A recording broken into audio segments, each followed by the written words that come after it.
Okay, Mark still had Factor 90.3 Nigeria info and hearing on Punch newspaper. You very likely can find similar versions in other dailies and other online platforms as well. Jonathan Folt's Southern Northern Governors separate meetings has the story.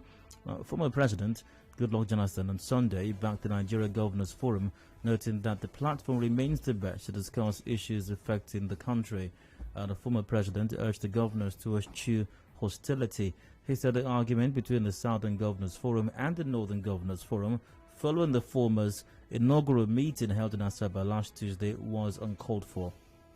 Now, the former president said, and I quote, "The governors should continue to meet. I don't love a situation where the northern governors will meet, then the southern governors will cry foul and vice versa.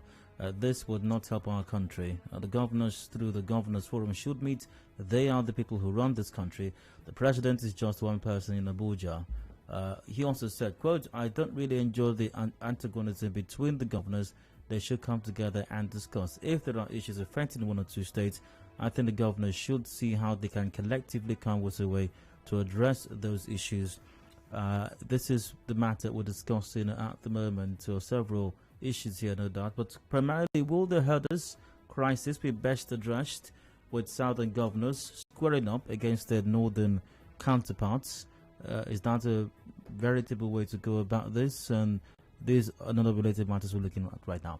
My guest is in the studio, Olalekan is editor with the Independent Monitor. Lekan, good evening to you. Welcome to the show. Yeah, good evening, Dayo, and thanks for having me. Let's start on this way, Lekan. It's not at the heart of the conversation, but might still have a bearing of sorts on what's playing out right now, especially from the former president's standpoint, from his perspective. The very first paragraph in that story, former President Goodluck Jonathan on Sunday backed the Nigeria Governors Forum, noting that the platform remains the best to discuss issues affecting the country. Does the former president have the moral high ground, if you will? Does he have any basis or standpoint to talk about the the Nigeria Governors Forum and their role and their importance, considering the drama that played out when he was president and his role in that drama as well, when 16, famously or infamously, 16 became greater than 19 at the time there was a jostle for who would lead or head the Nigeria Governors Forum at that time. Well, I think not necessarily. Being a former president is an elder statesman by virtue of the positions he has held in Nigeria. He's been a former deputy governor, former vice president, and ultimately former president of the Federal Republic of Nigeria. So it's in a position to look at things with the benefit of hindsight. Sometimes you're in the office and you may not necessarily understand the kind of policies or the kind of drama or the kind of agitation, that might have taken place where you are in the office, probably because you have a plethora, a retinue of different advisors, all seeking different, probably the favors from you. So you have enough people, sometimes you sound confused yourself when you have so many people around you trying to advise you on a particular matter at the same time. So when you're out of office, you're probably left alone. You have the opportunity to now reflect, or what really went right or wrong while you were in office. I'm sure you've seen former presidents, military heads of states who've left office and suddenly realized that some of the policies they pursued while they were in office weren't just people oriented. I was going to say that appears to be a common feature with leadership in Nigeria. They certainly have a very clear view of how things should work after they leave office. I think it happens a lot. So in this case, the former president may have looked at, from a nationalistic point of view. But what he has said is not new, is not strange. Remember, there is not the first time, or should I say that the Nigeria Governors Forum have met at different periods and they've looked at the issue of open grazing, really. And I'm sure you are aware that the NGF of course, have also opposed the idea of open grazing. There's nothing bad if southern governors decide to me and say, look, can we strengthen some of the resolve we've had in the past? Remember too that we have a sizable... Let me take it from there, okay, because very, very instructive what you just said now, that meetings have been held at the Nigeria Governors Forum level. Sure. And the governors did agree. Yeah. that we need to put an end to this. Sure. So like you said, it don't seem that it's not entirely out of place or out of place at all for the Southern governors to hold. I mean, after all, there's a reason you have the Southern Governors Forum. You also have the Northern Governors Forum. You have, I think you have the Middle Belt Governors Forum as well. We have several forums. Exactly. We have the PDP Governors Forum. We have the APC Governors Forum. We have the Southwest Governors Forum. So there are several fora, you know. So why do you think then that the decision reached by the Southern Governors Forum is currently raising a lot of dust? If even at the Nigeria Governors Forum level, there had been an agreement that this is a practice that we need to phase out, why all of this dust then? I don't think northern governors have come out to say they are opposed to what the southern governors have said. I've not seen any northern governor making a categorical statement of that. We've had maybe leaders from the north, you know, leaders here and they have said that.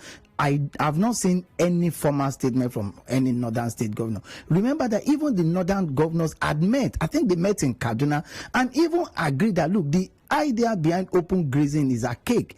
Let's adopt the method of ranching. I remember particularly Niger and Kogi State saying, look, they have enough lands for even these cattle to graze, you know, in their respective states. I think Niger State made available sufficient land, you know, when they were talking about the idea of grazing or ranching and all of that. So even northern governors are opposed to open grazing. It's not new. So that's why I'm saying, look, I've not seen any categorical statement from any northern governor saying, look, what the southern governors did is bad.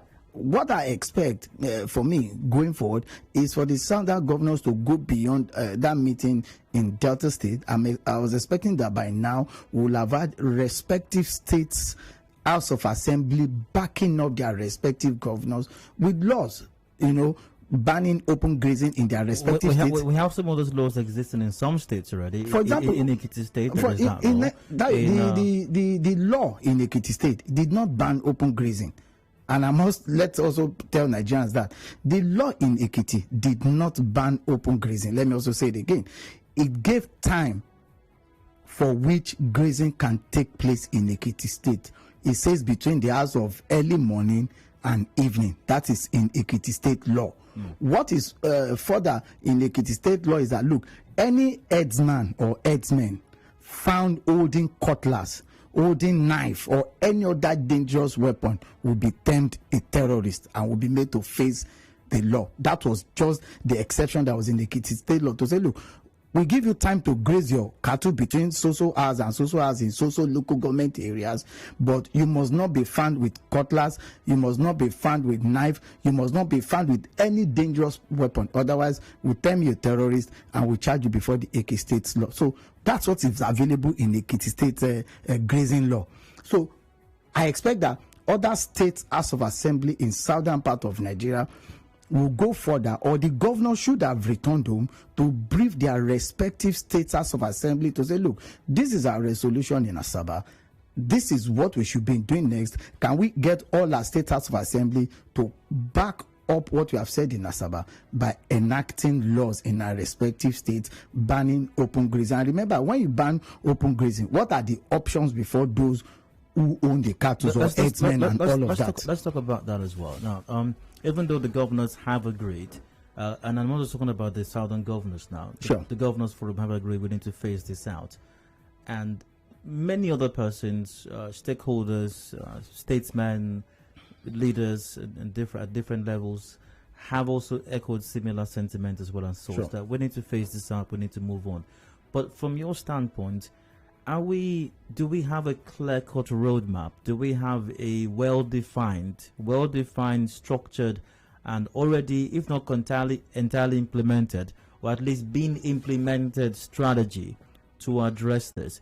Because it's very important to note as well, in spite of the sentiments that a lot of Nigerians harbor about this, there is a very clearly defined and understandable reason these herdsmen make the journey from the north down south.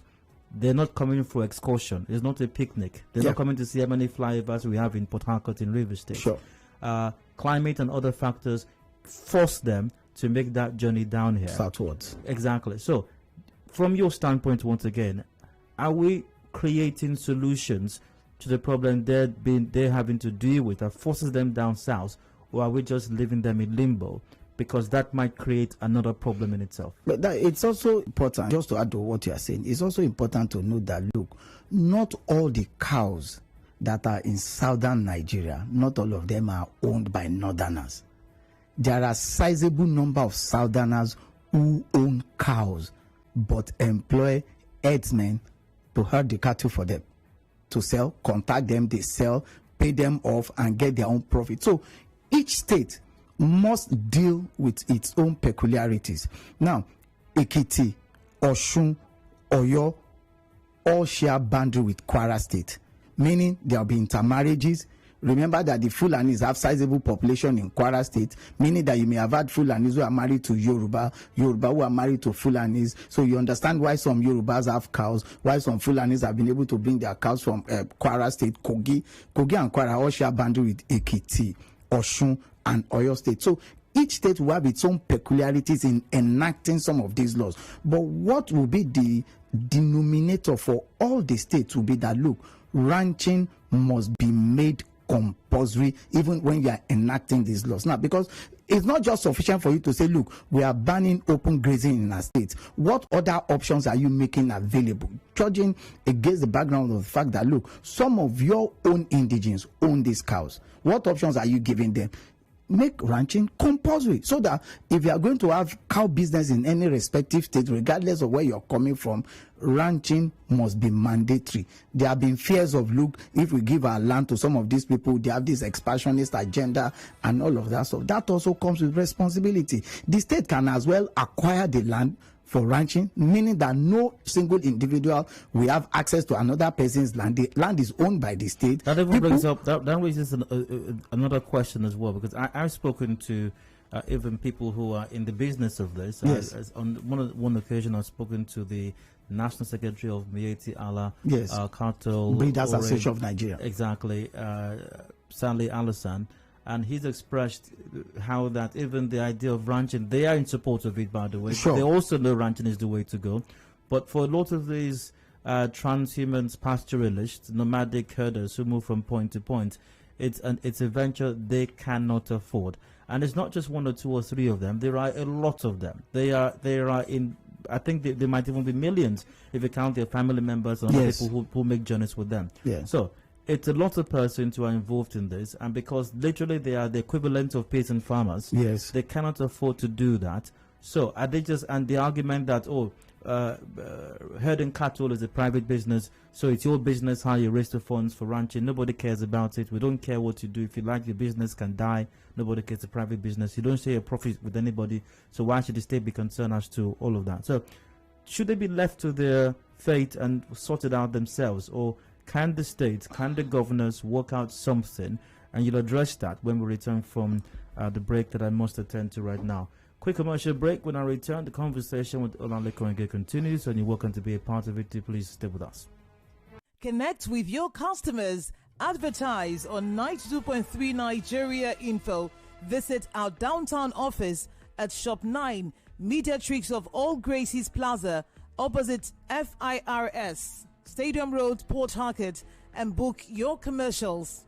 Call 0817 001 8162. That is 0817 001 8162. And let us connect you to your customers. Connect with your customers. Advertise on 92.3 Nigeria Info.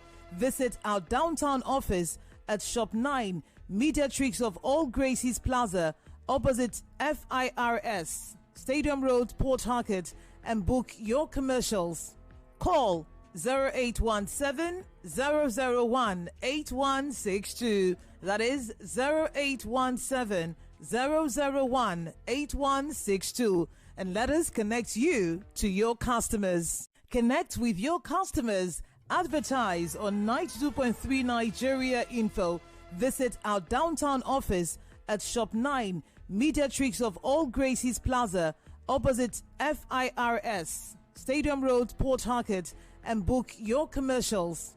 Call 0817 001 8162. That is 0817 001 8162. and let us connect you to your customers. Connect with your customers. Advertise on 92.3 Nigeria Info. Visit our downtown office at Shop 9, Mediatrix of All Gracies Plaza, opposite FIRS, Stadium Road, Port Harcourt, and book your commercials. Call 0817 001 8162. That is 0817 001 8162. And let us connect you to your customers. Connect with your customers. Advertise on 92.3 Nigeria Info. Visit our downtown office at Shop 9, Mediatrix of All Gracies Plaza, opposite FIRS, Stadium Road, Port Harcourt, and book your commercials. Call 0817 001 8162. That is 0817 001 8162. And let us connect you to your customers. Connect with your customers. Advertise on 92.3 Nigeria Info. Visit our downtown office at Shop 9, Mediatrix of All Gracies Plaza, opposite FIRS, Stadium Road, Port Harcourt, and book your commercials. Call 0817 001 8162. That is 0817 001 8162. And let us connect you to your customers. Connect with your customers. Advertise on 92.3 Nigeria Info. Visit our downtown office at Shop 9, Mediatrix of All Gracies Plaza, opposite FIRS, Stadium Road, Port Harcourt, and book your commercials. Call 0817 001 8162. That is 0817 001 8162. And let us connect you to your customers. Connect with your customers. Advertise on 92.3 Nigeria Info. Visit our downtown office at Shop 9, Mediatrix of All Gracies Plaza, opposite FIRS, Stadium Road, Port Harcourt, and book your commercials. Call 0817 001 8162. That is 0817 001 8162. And let us connect you to your customers. Connect with your customers. Advertise on 92.3 Nigeria Info. Visit our downtown office at Shop 9, Mediatrix of All Gracies Plaza, opposite FIRS, Stadium Road, Port Harcourt, and book your commercials. Call 0817 001 8162. That is 0817 001 8162. And let us connect you to your customers. Connect with your customers. Advertise on 92.3 Nigeria Info. Visit our downtown office at Shop 9, Mediatrix of All Gracies Plaza, opposite FIRS, Stadium Road, Port Harcourt, and book your commercials. Call 0817 001 8162. That is 0817 001 8162. And let us connect you to your customers. Connect with your customers. Advertise on 92.3 Nigeria Info. Visit our downtown office at Shop 9, Mediatrix of All Gracies Plaza, opposite FIRS, Stadium Road, Port Harcourt, and book your commercials. Call 0817 001 8162. That is 0817 001 8162. And let us connect you to your customers. Connect with your customers. Advertise on 92.3 Nigeria Info. Visit our downtown office at Shop 9, Mediatrix of All Gracies Plaza, opposite FIRS, Stadium Road, Port Harcourt, and book your commercials. Call 0817 001 8162. That is 0817 001 8162. And let us connect you to your customers. Connect with your customers. Advertise on 92.3 Nigeria Info. Visit our downtown office at Shop 9, Mediatrix of All Gracies Plaza, opposite FIRS, Stadium Road, Port Harcourt, and book your commercials. Call 0817 001 8162. That is 0817 001 8162. And let us connect you to your customers. Connect with your customers. Advertise on 92.3 Nigeria Info. Visit our downtown office at Shop 9, Mediatrix of All Gracies Plaza, opposite FIRS, Stadium Road, Port Harcourt, and book your commercials. Call 0817 001 8162. That is 0817 001 8162. And let us connect you to your customers. Hard Facts with Dion.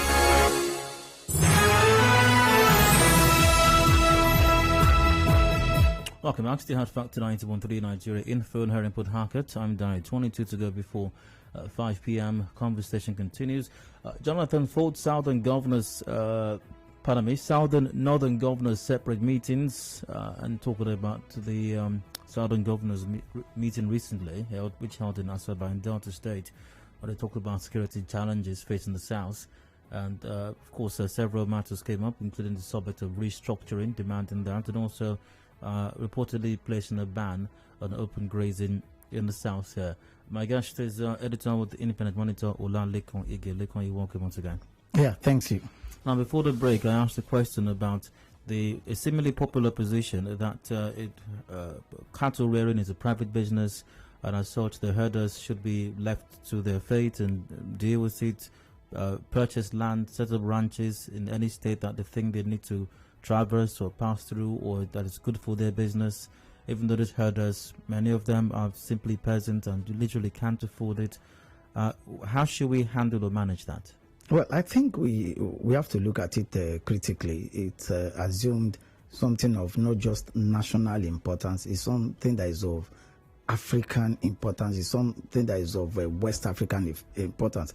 Remember, we are not just talking about this problem in Nigeria. We are talking about the problem in Nigeria, in Chad, in Niger, in Mali. As far as Mali, and you can imagine the size of Mali, especially the northern part of Mali. So you have that corridor, where people pass through almost every time, and you will not be surprised if you hear that, look, we have people from as far as Mali coming into Nigeria just to have their cattle, have food to eat, then go back when they think the weather or the environment is conducive for them to return. So we have to look at the issue of ranching. I think every Nigerian now, agrees that, look, we need to have ranching.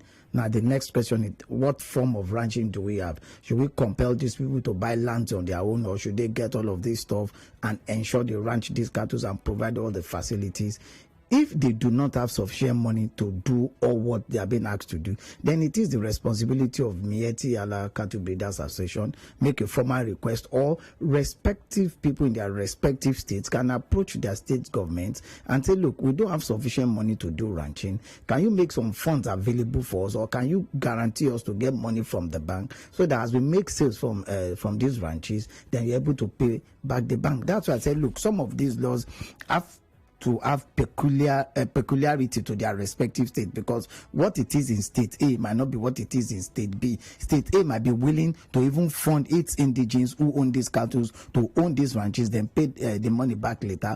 Another state might say, look, why don't you go and buy land, then we'll provide some of the basic amenities for you when you get the land. Can we construct road for you? Can we ensure you have access to water, to electricity? Can we get veterinary doctors to come around? So these are all the things that you need to sit on a round table and discuss, and it must be peculiar to each state. No one state, or not the federal government, forcing the idea on any state, in Nigeria, but each state must be able to look at its own peculiarities and adopt it as it suits it, to ensure that, look, we carry out these things in their respect. Some states have given land. I did mention Kogi State, I did mention Niger, and say, look, these states are quite huge, in terms of land mass. So they have sufficient land to give. Niger said, look, we are willing to accept as many as possible. So if Niger as a state has agreed that look can bring all of these cows and ranch because we have the land, and I think Niger state is possibly the biggest state in Nigeria and the state with the most boundaries in Nigeria, so they have sufficient land. So if Niger state has come forward to say, look,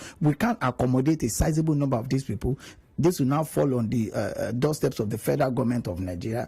If Niger State is willing to help, what kind of funding, what kind of partnership can we have with Niger State? Kogi State has also come forward to say, look, we have a large expanse of land. We can accommodate some of these. Other states in the north have said, look, we can, but probably they do not have sufficient resources. But land in itself is not... Land is vested... Will not be enough. I mean, just say we have land. No, when now, in saying land, meaning, it's like in basic economics, what are the four factors of production? Capital, land, labor, and the entrepreneur. The entrepreneur in this case are the cow owners. Land is one of the, in fact, is the most important factor in production. So if we're able to get land and the entrepreneur is there, so what we now need is the labor and the capital. Labor is also practically available. Maybe capital is what is missing, because with capital, you can now design the area. You can get architects to design the area you want to have the ranches. What kind of amenities will be available at the ranch? Are we going to have schools? Are we going to have veterinary doctors? Are we going to have a health center? These are all the things that it's a blueprint. It's like saying, look, if you must ranch in my state, this is our blueprint for ranching. Look at the facilities that are minimum, that must be there if you are going to ranch. So if some states have come forward to say, look, we have land to accommodate ranching, then what kind of partnership can the federal government have with them to say, look, can you bring 60% and we'll come forward with 40%? Are we having those conversations now? But by the way, the lines are officially open. Do call in 0817 923 0002 or 0003. That's 0817 923 0007 or 0009. We're live on Twitter at Nigerian for PH. WhatsApp is on 0809 030 6416. Also live facebook.com /Nigeria Info PH. So we're having all these meetings going on at the Governors Forum. You remember the federal government had come up with the idea of rural grazing area, Ruga, which a lot of people opposed. And I said, look, the federal government is coming forward with a lot of options. There is no crime if federal government is suggesting options. There's also no crime if state governors are also coming forward to suggest options that are peculiar to them, just like the southern governors have done. They have said, look, okay, we don't want anything about open grazing again. They didn't say anything about ranching, which I felt they left it hanging. Precisely, which is the question about to ask. So lots of meetings are taking place at the Governors Forum level, at the Northern Governors level, the Southern Governors, and all the other forums are holding various meetings and releasing statements on this subject matter. But are we actually, can you see any clear-cut agenda or plan to address this? Because once again, it's not just the Southern Governors. Before anybody thinks goes once again with the North-South dichotomy. No, even the Northern Governors. Precisely, and once again, I make reference to Salih Al-Hassan, whom I've interviewed severally. Even late last week, I interviewed him as well. And he constantly criticizes, first and foremost, the Northern Governors, saying that even they have failed their headers also in not providing, maybe I should go with the expression, is the capital, if you will, to help these herders manage this business. And I remember too that we said, look, one of the problems we have is, look, why do these people have to move from the north to the south? Remember, we've had the insurgency in the northeast and in the northwest. That's a key factor. And remember too, we've had problem with the Lake Chad. There have been argument as to how we can get Lake Chad up and running again, because Lake Chad, served as an important resource, for the elder. So, please hold on. Okay. Just for a moment. Okay. Let's take a few calls now. Hello, Hard Factor, welcome. Hello, are you there? Hello? Yeah, good afternoon. Hi, go ahead. Yes, there's something I want to ask, because the other day you interviewed Métis Salah, Salih Al-Hassan, the National Secretary of Métis Allah Cattle Herd Association. During your interview, there is a word they keep mentioning: the government should provide land, the government should provide ranches. And I want to ask, is this cattle rearing, is it a government business or private business? Because from what I know, I thought it's like a private business. Do they pay any duties to government? Yes, they do. Why actually. is it a government or state government or federal government? They do pay taxes to government. Yes, they do. They do. Yes, they do. Okay, so does it make it automatically a government business? Is it not an individual your business or the company you work for pays taxes doesn't mean it's become government owned. No, everybody pays taxes. Yes. Yes, even if they pay tax to the government, it doesn't take it to be a public business. It's still a private business. No one is suggesting and that here. The responsibility You are of the one who each farmer raised the issue of to taxes. take care of his business, to provide what people rent shops, do their business, and still pay tax to the government. No, I don't see it as a government or country's business. So it's not the responsibility of government to provide ranch. It's the responsibility of the individual farmer to provide ranch for himself. All right. I got Nonso, he's gone. Conquer is gone as well. Once again, you can join via, we've got this one via WhatsApp. Hello, Di. One question I have asked that I'm yet to get a response to is what is the National Assembly doing about this open grazing sin? Why can't they make a law that will apply equally to every level in the country? A southern governors wouldn't need self-help if this was taken care of at the national level. Also, how is cattle business any different from any other animal husbandry? Why should anyone care specifically about land provision for their private business? That's a Mark Paul. And I think the answer to that is immediately evident. I think, and I'd like you to weigh in on this as well, I think rearing cattle is a lot more complex than raising chickens or any other such. So you don't need to move chickens from point A to point B to feed them. You can buy feed for them. One can also argue that you can also buy fodder, I think, yes, or whatever else it is you need to grow cattle. But once again, I make reference to my interview with Engineer Saleh, and he mentioned even in the north, it's very rare to find companies or businesses that actually manufacture the feeds for the cattle. I think the key thing is, look, it's something of national importance. It has assumed probably one of the number one factors affecting every Nigerian at the moment. This is now a national insecurity problem. So we are not just looking at a localized factor. And when some people are talking about government, remember, government this time is not just about the federal government. We are also talking about local government. We are also talking about state government. And my argument here is this: look, grazing law or ranching law should be peculiar to every state. Every state will have its own peculiar needs. What might be a challenge, for example, in Rivers State, might not be the challenge in Ondo State, might not be the challenge in Benue State, might not be the challenge, in Kwara State or in Borno or in Yobe. So we need to have laws. Each state will need to have its own laws. And remember, the man talking about the National Assembly, we are talking about agriculture being on the concurrent list, and state governments need to take action, because sometimes even when you have a national laws, you need to domesticate some of these laws when it comes to respective states. So that's why it's important that, look, each state should look at these things. Nobody should force any state to adopt any method. Each state should consult with its own people and be able to come up with laws that will be favorable to the people, that will also ensure that, look, everybody is on the same page. But if we agree, Lekon, yes, if we agree that there are factors that drive the herders from the north down south, and if the herd, and you, like you said, it's assumed the national dimension, this sure, issue. Not just Nigerian problem. Precisely. It's across the West Africa, Nigeria, Niger, Cameroon, Chad, Mali, Ghana. Even if we were to adopt a nationalistic perspective to it and say we don't care what happens in Mali or elsewhere, even if we were to do that, as unwise as that might be, but even if we were to do that, we agree that if the Nigerians amongst them still have to make that journey, and once again, emphasis on they are forced to do so, not because they want to go on an excursion around Nigeria. Can we then, and we've talked about this before, do we just assume that, it's their business, let them do what they want, when it's obvious that these people can't actually afford this? That's why I said, look, governments have to step in.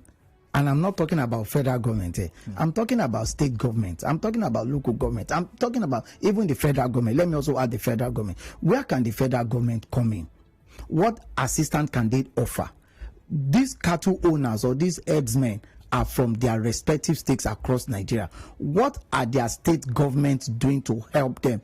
One key factor is the Lake Chad Basin. Remember, there have been arguments as to whether the Lake Chad should be recharged how do you recharge Lake Chad? You already know what lake is. Lake is just water surrounded by land, meaning it doesn't have a consistent source where it's deriving water from. So how do we recharge Lake Chad? Do we need to pipe all the way from the Atlantic Ocean? And you remember where Lake Chad is just up and we are down southwards. So how do we bring water? How do we take water to where Lake Chad is? So if we are to recharge Lake Chad and make water available, especially in the northwest and the northeast, how many state governors will have of share money to be able to recharge Lake Chad? This is where the federal government of Nigeria should come in. Remember, we have the Lake Chad Basin Commission, Nigeria, Chad, Cameroon, Niger. These countries, what are we bringing to the table to ensure that, look, we can recharge the Lake Chad, provide water, so that we don't have these incidents of people moving southwards every year? Number one. Number two, what of the insecurity occasioned by the Boko Haram insurgency in the northeast? It's also a factor. I'm sure you've heard of cattle rustling. Some of these headsmen also lose their cattle in the course of moving from one place to the other. Are even killed as well. Some of them are even killed as well. So that's what I'm saying. Look, each state government, now that southern governors have met and said, look, we will no longer allow open grazing in the south. It calls for reflection too on the part of northern governors who are obviously not even opposed to ranching. All right, let's see if I can take a call. Hello, Dan from Olalekan. You're welcome. Go ahead. Good evening, sir. Good day. Go ahead, please. Yes. I think the main problem has to do with this cattle rearing is this issue of we versus them. The average Southerner is seeing the cattle rearing business as that's a business of the North. And the governors are also towing the same line. I know a retired general in Rivers State that owns more than half of the cows in Rivers State. Until we come to realize that this is a business that could be embarked by any person, then we'll start providing solutions to it. So the education should be that people should understand that this is not just a northern business. It's not just Fulani business. It's a business of every person. True. Thank you and God bless you. True. You're welcome.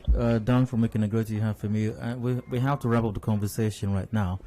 In 30 seconds, if you can, what should be the conversations we should be having now going forward? I align with the last speaker outrightly. I just did a post on Facebook today. I said, look, if an average of 10,000 cows are killed in Nigeria daily, and each of the cow costs just 100,000 naira, that is 1 billion naira every day. That means we spend 1 billion on cow every day in Nigeria. If we do that in 365 days, that gives us 365 billion.